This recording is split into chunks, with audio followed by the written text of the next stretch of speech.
Coucou, comment vas-tu aujourd'hui? J'espère que tout va bien, notamment dans les révisions pour le brevet qui est la semaine prochaine.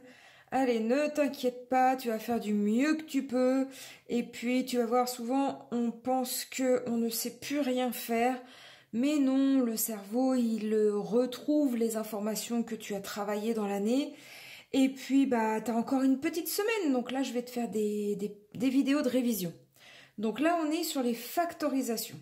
Donc là, c'est vraiment l'exercice de base hyper simple pour comprendre ce que ça veut dire les factorisations. Et notamment là, c'est factoriser avec un facteur commun. Alors, facteur commun, c'est-à-dire que là, on va chercher quel est le facteur commun entre 7x et 7y. Tu as 7x plus 7y. Tu veux mettre en facteur cette expression. Qu'est-ce que tu as en commun entre 7x et 7y? Alors là, c'est tout de suite apparent. On a le nombre 7 qui est comme facteur commun entre 7x et 7y. Ok, donc on va mettre 7 en facteur. Donc 7 facteur, ça veut dire que tu vas ouvrir ta parenthèse pour dire que quand tu vas avoir besoin de redévelopper ton 7, quand tu vas le redistribuer, quand tu vas redévelopper, tu vas devoir trouver l'expression de départ. Alors, par quoi il est multiplié au départ, ton 7? Eh bien, il est multiplié par x. Tu es d'accord? C'est 7x. 7 fois x. Donc, tu factorises par x, c'est-à-dire que tu le mets à l'intérieur de la parenthèse. Et puis après, pour le deuxième, par quoi est-ce qu'il est multiplié, ton 7? Eh bien, il est multiplié par y. Et le signe, c'est plus. Donc, comme tu as mis 7 en facteur, tu mettras un plus parce que du coup, plus par plus, ça fera bien plus 7 y. Et voilà. Donc, pour factoriser 7x plus 7y, c'est 7 facteurs de x plus y. Là, c'est fini, tu peux plus rien faire, tu peux plus rien calculer. Donc là, tu vois bien que si tu as besoin de redistribuer, de redévelopper, ça te fera 7 fois x plus 7 fois y. Tu auras bien ton expression de départ. Parfait. Deuxième expression que je t'ai prévue. Alors, on a 2 fois a, 2a plus ax. Qu'est-ce qu'on a comme facteur commun entre 2a et ax? 2 fois a et a fois x. Eh bien, on a a comme facteur commun. Donc, j'ouvre ma parenthèse. Là, je viens de mettre a en facteur. Facteur de quoi? Alors, dans un premier temps, par quoi est multiplié ton a? Eh bien, par 2. Tu vois, si tu redéveloppes, tu auras bien a fois 2 ou 2 fois a, c'est la même chose.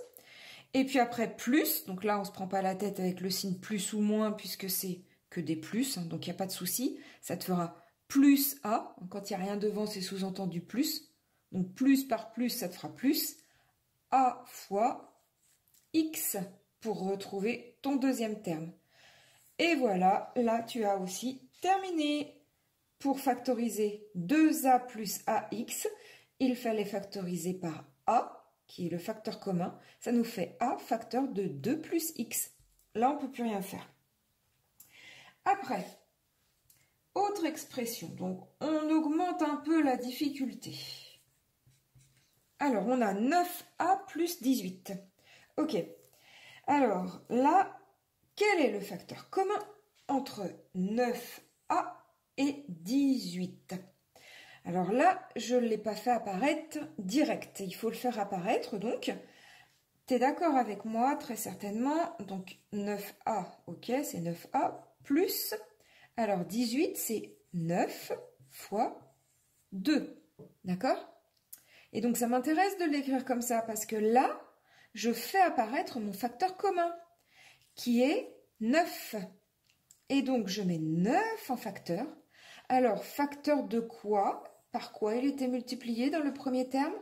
Il était multiplié par a. Ensuite, plus. Par quoi est-ce que mon 9 est multiplié dans le deuxième terme? Il est multiplié par 2. Et voilà, j'ai fini ma factorisation. 9a plus 18. Donc même si mon facteur commun au départ n'était pas apparent, je dois le voir comme ceci. Mon 18, je dois voir que c'est 9 fois 2. C'est là que c'est ça qui m'intéresse. Parce que je fais apparaître mon facteur commun. 9, facteur de a plus 2. Voilà, voilà. Un petit dernier. Alors, un petit dernier, un petit peu plus compliqué. Donc, on a 20x au carré moins 5x. Ok.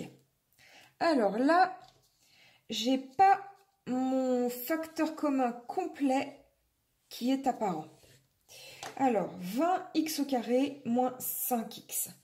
Quand on factorise toujours par le maximum, le plus gros facteur possible. Donc là, on voit bien que entre 20x au carré et puis mon moins 5x, on a le x en commun, ça on est d'accord, mais en fait on a plus que ça. Parce que 20, il faut voir que c'est 4 fois 5. D'accord? Ta table de multiplication, 4 fois 5, ça fait 20. Et donc après, on a x au carré moins 5x. Important parce que là, du coup, j'ai fait apparaître qu'on a le 5 qui est aussi en commun. Donc, on ne va pas mettre que le x en facteur, mais le 5x. Parce que entre ce terme et ce terme, on a 5x en commun. Donc 5x facteur. Facteur de quoi? Donc multiplié par quoi pour retrouver mon premier terme? Alors déjà, il est multiplié par 4. Ok. Mais on a aussi x au carré. C'est quoi x au carré? C'est x fois x. Donc on ne va pas oublier de multiplier aussi par x. Donc on aura 5x multiplié par 4x.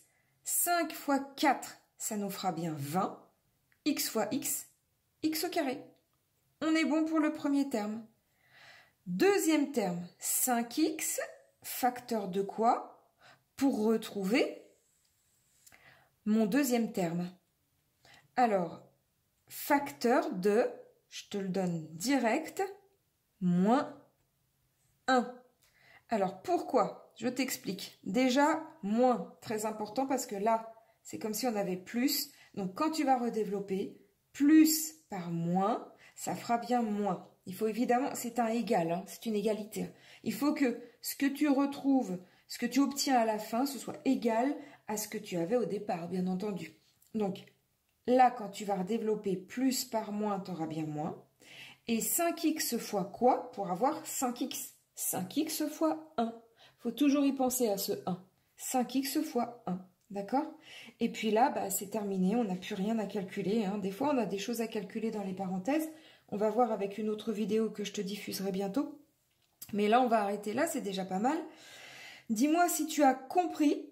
Dis-moi de quoi tu as besoin pour réviser pour la semaine prochaine. Je peux essayer de faire des petites vidéos rapides pour pouvoir t'aider. Donc, si tu as compris et si tu as apprécié ces révisions, mets un petit pouce en l'air, pense à t'abonner. L'abonnement est gratuit sur YouTube. Ça permet d'avoir des vidéos mieux référencées. Et puis, ça me fait plaisir, évidemment. Bon, bah allez, concentre-toi. Dernière ligne droite pour le brevet. Je te félicite de regarder des vidéos.